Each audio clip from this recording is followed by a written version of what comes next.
শহরে চলে যাও, মক্কা শহরে যে তুমি সেখানে নির্জনে তোমার সন্তান তোমার স্ত্রীকে রেখে আসো। এটা যদি আমাদের বেলায়ও ঘটতো, যতই আমরা আলেম হই জ্ঞানী হই, আমরা আরো মাসালা খুঁজতাম কিভাবে রাখা যায়। কথা ঠিক কিনা? ইব্রাহিম আলাইহিস সালাম আল্লাহর নবী, তিনি কোনো প্রশ্ন করেননি। মনের ভিতরে তিনি বিন্দু মাত্র অনুশোচনা জাগাননি, তিনি সরাসরি আল্লাহ তাআলার হুকুম মানার জন্য চলে যাচ্ছেন। শর্ত, স্ত্রীকে বলতে পারবে না কোথায় রাখতে যাচ্ছে। চিন্তা করা যায় কেমন একটা মোমেন্ট। যখন মক্কা শহরে নির্জনে, যে জায়গাটা এখন অনেক সমাগম, আজ থেকে 4000 বছর আগে ওখানে কিছুই ছিল না। কিছু ছিল?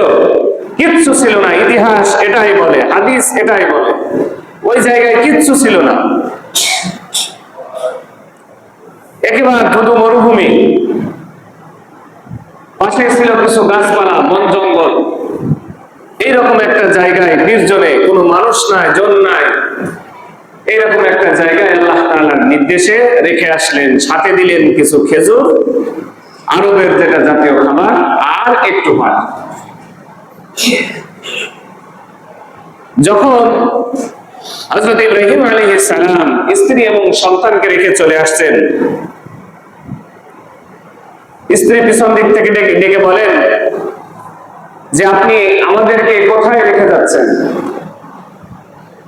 আল্লাহ তাআলার হুকুম স্ত্রীকে বলা যাবে না। তিনি কোনো কথা বলেন না। দ্বিতীয়বার যখন ডাকলেন কোনো কথা বললেন না। তৃতীয়বার যখন ডাকলেন তখন তিনি শুধু একবার আঙ্গুল উঁচু করে দেখালেন, আমি আল্লাহর নির্দেশেই তোমাদেরকে রেখে যাচ্ছি।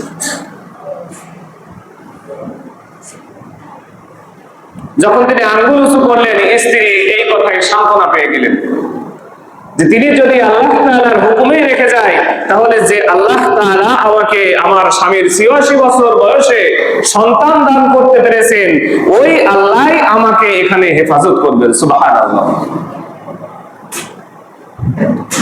একদিন, 2 দিন, 3 দিন, 4 দিন, দিনের পর দিন যায়, খাবার শেষ হয়ে আসে, খাবারের কোনো ব্যবস্থা নাই।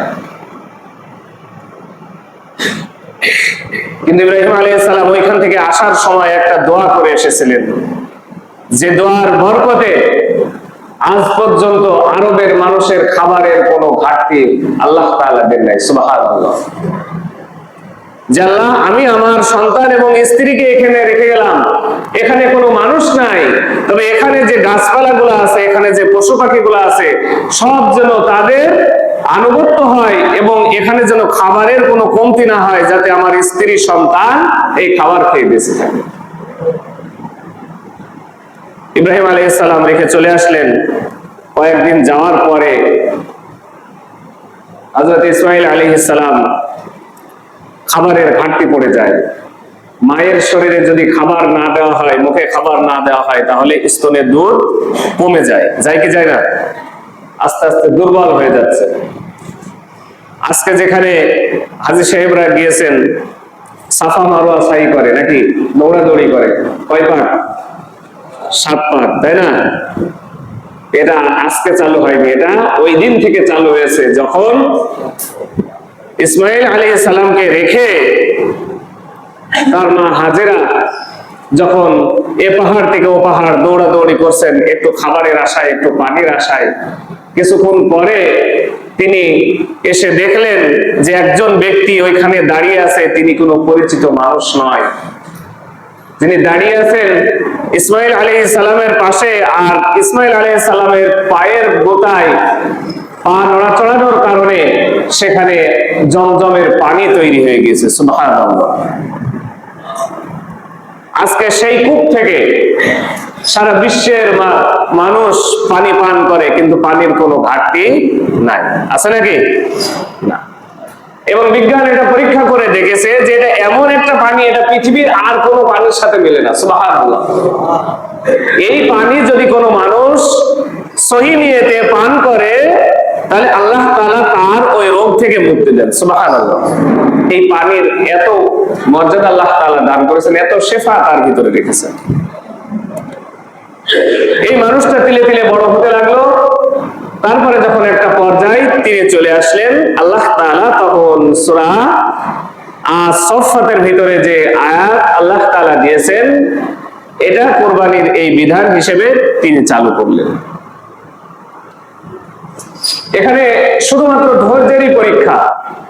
একটা মানুষের ৮৬ বছর বয়সে সন্তান হলো, তারপরে আবার সেই সন্তানকে নির্জনে রেখে আসলো, সেই সন্তানের কোনো খোঁজ খবর নিতে পারলো না। আবার ওই সন্তান যখন বড় হচ্ছে, ওই সন্তানকে এসে চাচ্ছে যে এই সন্তানকে আমি জবেও করতে চাই, কোনো মানুষ মানবে কি? কি মনে হয় আমাদের এই সমাজের যত বড় জ্ঞানী মানুষ হোক, এটা মানতে চাইবে? কিন্তু তিনারা একটা বার এ কথা চিন্তা করেননি। তারা শুধু চিন্তা করেছেন কাকে? আল্লাহ তাআলা। যে আল্লাহ তাআলা যখন বলেছেন তাহলে এটাই সত্য। তিনি স্বপ্নে দেখলেন 1 দিন, 2 দিন, 3 দিন,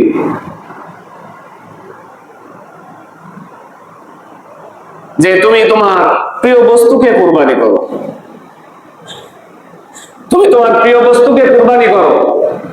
যেদিনই তিনি স্বপ্নে দেখেন তার পরের দিনই সকালে উঠে 100 করে উট কুরবানি করেন। তার পরেও তিনি একই স্বপ্ন যখন 4র্থবার দেখলেন, তখন তিনি চিন্তিত হলেন যে এর চেয়ে প্রিয় বস্তু তো আমার ইসমাইল ছাড়া আর কেউ নাই। তখন তিনি এই আয়াত দ্বারা জানাচ্ছেন যে ফালাম্মা বালাগা মাআহু সাইয়া ক্বালা ইয়া আবাতি ফাআল মা তু'মার ক্বালা ইয়া বুনাইয়া ইন্নী আরা ফিল মানামি আন্নী আযবাহুকা ফানজুর ইলা মাযা তারা ক্বালা ইয়া আবাতি ফাআল মা তু'মার সাতাজিদুনি ইনশাআল্লাহু মিনাস সাবিরিন। অতঃপর তার ছেলে তার সাথে যখন চলাফেরা করার মতো বয়স হলো, 8, 9, 10 বছর বয়স, যখন তার সাথে চলাফেরা করার মতো বয়স হলো, তখন তিনি তার সন্তানকে বলছেন, হে বৎস, আমি তোমাকে স্বপ্নে দেখেছি, আমি তোমাকে কুরবানি করছি, জবেহ করছি। ইয়া বুনাইয়া ইন্নী আরা ফিল মানামি আন্নী আযবাহুকা, আমি দেখছি আমি তোমাকে জবেহ করছি, তোমার এ ব্যাপারে কি মতামত বলো। তখন ছেলেটি বলল, ক্বালা ইয়া আবাতি ফাআল মা তু'মার সাতাজিদুনি ইনশাআল্লাহু মিনাস সাবিরিন। হে আমার পিতা, আপনাকে যে আদেশ আপনার রব আপনাকে দান করেছেন, আপনি সে আদেশ মান্য করুন। যদি আল্লাহ চায় আপনি আমাকে ধৈর্যশীলদের কাতারে পাবেন। সুবহানাল্লাহ। এরপরে অনেক ঘটনা। যখন ইব্রাহিম আলাইহিস সালাম ইসমাইল আলাইহিস সালামকে বাড়ি থেকে নিয়ে আসেন, নিয়ে আসার সময় শয়তান ওই দিন খুব কষ্ট পেয়েছিল যে আল্লাহ তাআলার হুকুম পালন করার জন্য একজন মানুষ তার সন্তানকে জবেহ করতে যাচ্ছে। এরা আল্লাহ তাআলাকে কেমন ভালোবাসে, ইবাদত তো আমিও আল্লাহর করতাম, এত গোলামি তো আমি করি। শয়তান আল্লাহর ইবাদত করতো না? করতো কিনা? এরা কেমন ইবাদত করে? যখন ইব্রাহিম আলাইহিস সালামের কাছে বারবার এক মন্ত্রণা দিতে আসে আল্লাহর নবী, তার কাছে কি শয়তান আসতে পারে? পারে না।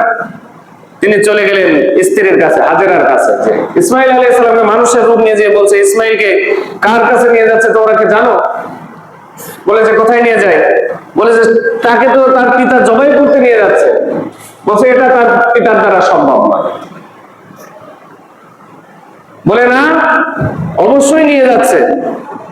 বলছে কেন নিয়ে যাচ্ছে? বলছে আল্লাহ তাআলা বলেছে। বলছে যদি আল্লাহ বলে থাকে তাহলে আমিও ওই ব্যাপারে একমত আছি, এ ব্যাপারে আমার কোনো দ্বিমত নাই। সুবহানাল্লাহ। মা বলছে সন্তানের জবেহ করার কথা শুন। এবার শয়তান দেখে যে এখানেও তো কাজ হলো না, ইসমাইলের কাছে আসে, এসে বলে তুমি কি জানো তোমাকে কি করতে নিয়ে আসছে? সে বলে যে আমি জানি,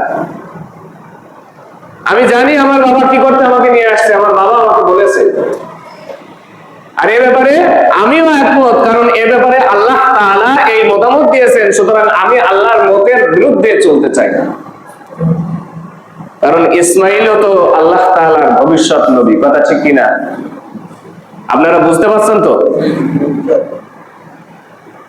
নবীরা কখনো আল্লাহ তাআলার কথা অমান্য করতে পারে কি? পারে না। যদিও তিনি ছোট, কিন্তু তার ভিতরে ওই হেদায়েত দিয়েছেন কে? আল্লাহ।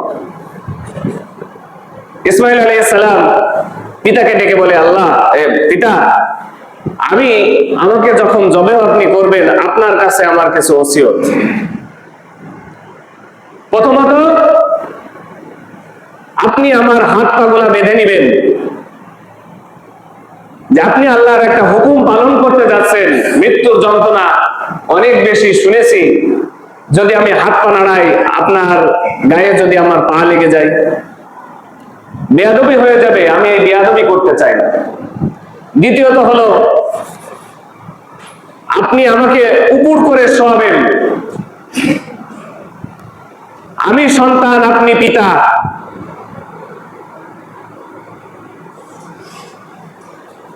আপনার মুখের দিকে আমার মুখ গেলে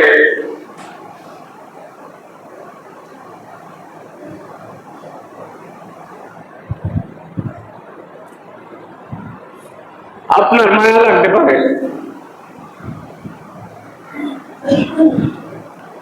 আপনি আমাকে উপর করে শুয়ে ছুরি চালাবেন যেন আল্লাহ তাআলার হুকুম পালনে আপনি কিছু পা না হতে পারে।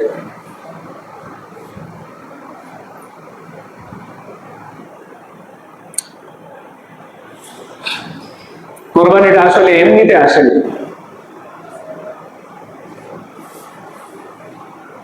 এটা যে কত বড় ত্যাগ, আসলে এই ত্যাগটা আমরা অনেকে উপলব্ধি করতে পারি না। আল্লাহ তাআলা আসমানে বসে বসে বাবার আর সন্তানের এই দৃশ্য তিনি অপলক দৃষ্টিতে দেখছেন।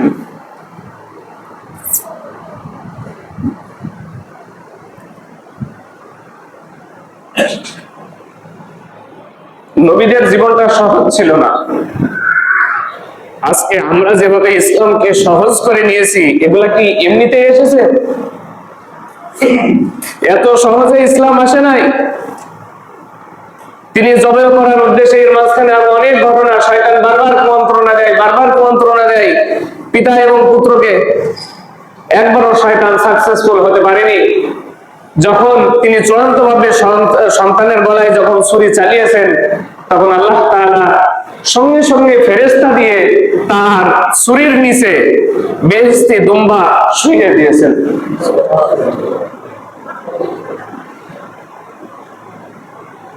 তিনি জবাই করার পরে মনে করছেন সন্তানকে জবাই করে ফেলেছি।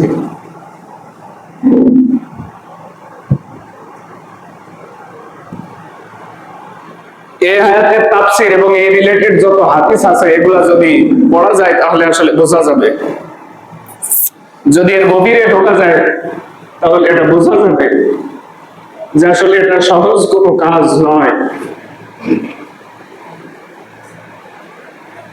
আজকে সেইখান থেকে আমাদের জন্য পশু কুরবানি করার ওয়াজিব হয়েছে, কথা ঠিক কিনা? পশু কুরবানি করা ওয়াজিব হয়েছে। আজকে যদি সন্তান কুরবানি করার ওই প্রথা চালু থাকতো, করা লাগতো না? লাগতো কিনা? সহজ করে দিয়েছেন কে?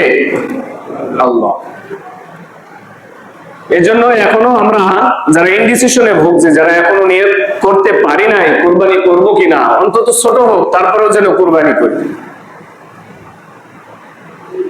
কুরবানি শুধু পশুর কুরবানি নয়, লা ইয়ানালুহু লুহুমুহা ওয়ালা দিমাউহা ওয়ালাকিন ইয়ানালুহু তাকওয়া। আল্লাহ তাআলার কাছে পশুর রক্ত গোশত কোনটাই পৌঁছায় না, পৌঁছায় কি? তাকওয়া। কি পৌঁছায়? তাকওয়া। কোন মানুষের নিয়ত যদি সহি হয়, যদি কোনো মানুষের খাবার হালাল হয়, যদি কোনো মানুষের ক্রয়কৃত পশু হালাল টাকার হয়, যদি সে একনিষ্ঠ আল্লাহ তাআলার জন্যই কুরবানি করে থাকে, তাহলে ওই পশুর রক্ত জমিনে পড়ার আগেই কুরবানি আল্লাহ তাআলা কবুল করে নেন। সুবহানাল্লাহ। আর যদি নিয়তে গরমিল থাকে তাহলে যত বড় পশুই কুরবানি করুক না কেন, ওটা আল্লাহ তাআলা কবুল করবেন না। প্রিয় উপস্থিতি, এজন্য অনেক বড় সড় দেখে নাম করার জন্য আমরা কুরবানি করব না। আমরা কুরবানি করব কিসের উদ্দেশ্যে? একমাত্র আল্লাহ তাআলাকে রাজি খুশি করার উদ্দেশ্যে। এজন্য ছোট হোক, যার সামর্থ্য কম আছে সে ছোটটা করবে, যার বড় আছে সে বড়টা করবে। যদি সংসারের খরচ চালিয়ে একটা বকরি কেনার মতো সামর্থ্য কারো থাকে তাহলে তাকেই কোরবানি করতে হবে, তারপরে কোরবানি ওয়াজিব। তাহলে আমরা চেষ্টা করব ইনশাআল্লাহ আল্লাহ তাআলার এই ইবাদত যেটা ইব্রাহিম আলাইহিস সালাম থেকে শুরু হয়েছে, এবং জাহেলিয়া যুগের মানুষ তারাও কোরবানি করত, কিন্তু তারা এই সিস্টেমটাকে পরিবর্তন করেছিল। কোরবানি করার পরে তারা কাবা ঘরের গায়ে ওই রক্ত এবং গোশত কাবা ঘরের গায়ে লাগাতো এবং তারা উলঙ্গ অবস্থায় তাওয়াফ করত। তারপরে আল্লাহ তাআলা এই আয়াত নাযিল করলেন যে তোমরা যেটা করো এটা পুরোপুরি অবৈধ, কারণ আল্লাহ তাআলার কাছে তো এগুলা কোনো কিছু যায় না, যায় শুধু তাকওয়া। কি যায়? তাকওয়া যায়, খোদাভীতি যায়, একনিষ্ঠতা যায়। প্রিয় উপস্থিতি, এই জন্য আমরা যারা এখনো নিয়ত করতে পারিনি আমরা যেন চেষ্টা করি আমরা কোরবানি করার জন্য, এবং যারা নিয়ত করেছে আমাদের নিয়তটা যেন আল্লাহ তাআলা সহিহ হিসেবে কবুল করেন। একেবারেই যেন আমরা শুধুমাত্র আল্লাহ তাআলার রাজি খুশি করার জন্যই যেন কোরবানি করতে পারি। আল্লাহ তাআলা আমাদের সকলকে এই তৌফিক দান করেন, বলি আল্লাহুম্মা আমিন। ওয়া আখির দাওয়ানা আলহামদুলিল্লাহি রাব্বিল আলামিন। সকলেই সুন্নাত আদায় করুন।